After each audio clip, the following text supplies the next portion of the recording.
This is Dave Klein reading for Stephen Petit. Cuphead, the delicious last course, was worth the wait.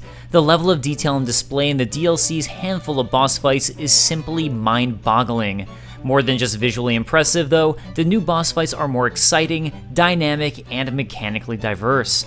Coupled with a creative new playable character, Miss Chalice, and multiple interesting new weapons/charms, the delicious last course is a triumph that both expands on the base game in clever ways while also improving the original campaign itself. A brawl is surely brewing.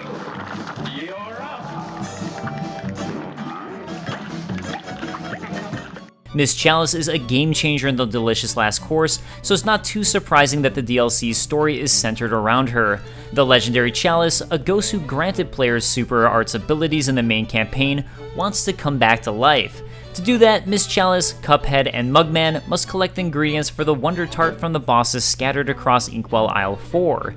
In the meantime, there's a temporary fix for her not being alive problem: the Astral Cookie, a new charm that can be equipped to play as Miss Chalice, and playing as Miss Chalice is a fairly significant departure, especially for someone like me who has played the original campaign so many times. While the two brothers are functionally the same fighter, Miss Chalice meaningfully changes how it feels to go up against the assortment of larger-than-life bosses. The Astral Cookie charm gives Miss Chalice 3 unique abilities: double jump, dash parry, and invincible roll. She also gets an extra hit point. Considering that Cuphead is largely played with 3 buttons, jump, shoot, and dash, altering how any of these operate can shake things up. Her moveset is extremely versatile, and it fundamentally changes the way you can approach boss fights. The dash parry combined with the double jump allows you to move in ways that simply weren't possible as Cuphead or Mugman. You can jump once, dash into a projectile, and then jump again in a different direction. Projectiles that were previously out of reach are now reachable, so Miss Chalice winds up feeling like a character who can and should be on the move almost constantly. You can cover more ground with her moves, and this even leads to a whole new way of approaching the original campaign's collection of bosses. Meanwhile, the invincible roll introduces an entirely new mechanic. You have to crouch and then dash to execute the nifty maneuver. Functionally, it's similar to the smoke bomb charm, except you have to be on the ground to perform it. The dodge roll has the biggest learning curve since you have to press down and dash, but it gives you an incredibly useful method for dodging attacks that, critically, doesn't require you to expose yourself to airborne projectiles. It's clear that the 6 bosses that inhabit Inkwell Isle 4 were designed with Miss Chalice's suite of abilities in mind. The cadence of projectiles and locations of them make them a natural fit for double jumps, dash parries, and dodge rolls. Each boss is more elaborate than the last. While the cadence of the multi-phase battles will feel familiar to Cuphead veterans, the level of detail compared to the main campaign's bosses is truly astounding. With more frames of animation, dynamic backdrops, and an increased amount of visual flourishes to the bosses themselves, the delicious last course takes the hallmark feature of the Cuphead experience to the next level. Take Glumstone the Giant, the first DLC boss for example. He's a perfect demonstration of how the DLC does more with its characters to bring them to life. The chaotic first phase includes projectile vomit, gnomes with hammers, flocks of geese, and even a bear to contend with. It's a humorous and creative start that only gets better during the second phase, which features a delightful callback to foes from the main campaign. And the surprises keep coming as the third phase changes the stage altogether. All 3 phases come together to create a varied fight that forced me to use different techniques and swap between weapons. While multi-environment fights with that much variation aren't entirely new in Cuphead, the fight with Glumstone is comparable to the final showdowns with King Dice and the Devil, the most mechanically interesting bosses in the original.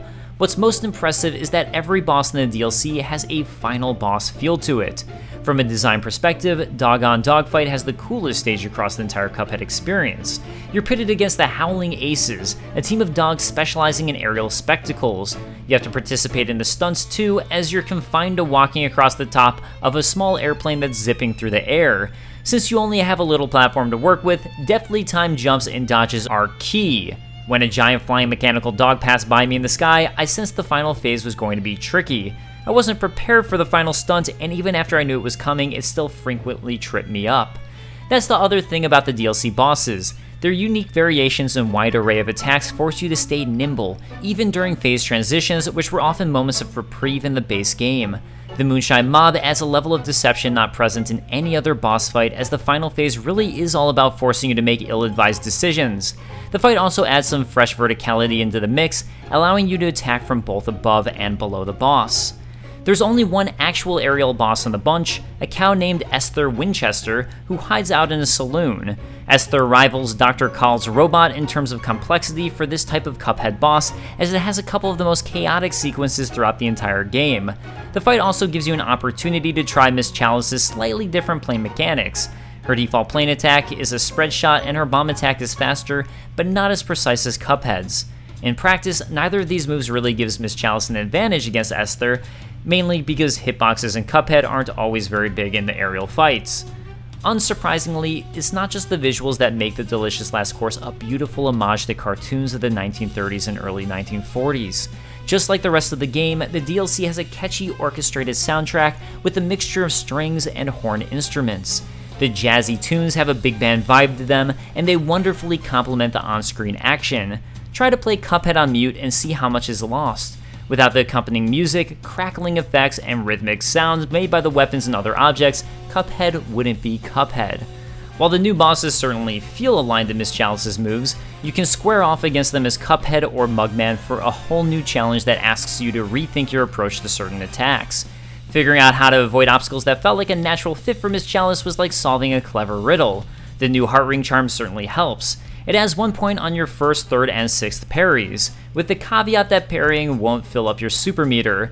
For players who pride themselves on parrying every object in sight, you're rewarded for your diligence and given more leeway from some of the trickier projectiles to dodge as Cuphead. A trio of new weapons can be used by any character, and they are highly versatile. Crackshot will be the most useful for newcomers, as it shoots straight at first before breaking into homing projectiles. Think of it as a better version of the Chaser. Converge has 2 different fire patterns, a full screen spread shot, and a concentrated burst of electricity, the latter of which can only be accessed by holding the lock button to stop you from moving left or right. The twist up is quite different from other weapons in the game thanks to little tornadoes that move in an upward arcing path. Though veteran players likely already have their go-to weapons, the 3 new options may make you rethink your strategy. Unlike some of the original weapons, each of these are useful for almost any boss in the game. New weapons and charms are once again purchased from the shop, but there aren't any DLC run and gun levels to collect coins in. Instead, Studio MDHR introduced a series of fights called the King's Leap. Located in a castle in the sky, the King's Leap's 5 stages are parry-only fights against chess-themed foes. You start against a series of fast-moving pawns before moving on to larger foes like a sword-wielding knight, a bouncing bishop, and an axe-grinding knight.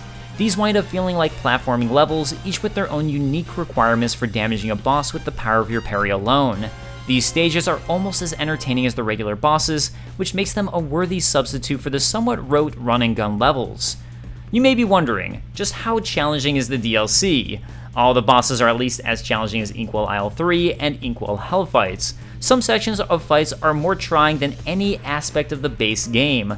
While Miss Chalice does make things slightly easier overall, each boss is still a test of skill that will likely trip up seasoned players. Those who fell off of the base game due to getting stuck may have a path forward with Miss Chalice, since you can unlock her early in the game and go through most of the main adventure as her. The challenge of Cuphead is part of its identity, and those who appreciated that balance of beauty and frustration will find that the DLC embraces that spirit. All of that said, because the Delicious Last Course makes an already visually striking game even more stunning, it would have been nice to see some optional accessibility and difficulty features to open up the game to more players. Nevertheless, Cuphead the Delicious Last Course was worth the long wait. Miss Chalice gives players a brand new way to approach each boss, and each of the new boss fights is an imaginative triumph from both a visual and gameplay perspective. The new parry-focused fights adds a twist to the Cuphead platforming formula that feels right at home while offering something new to the experience. Even the already great main campaign is improved thanks to Miss Chalice and a trio of new weapons that shake things up for Cuphead and Mugman. Cuphead the Delicious Last Course adds more than a cherry on top. It changes the recipe to create a game that's more scrumptious than before.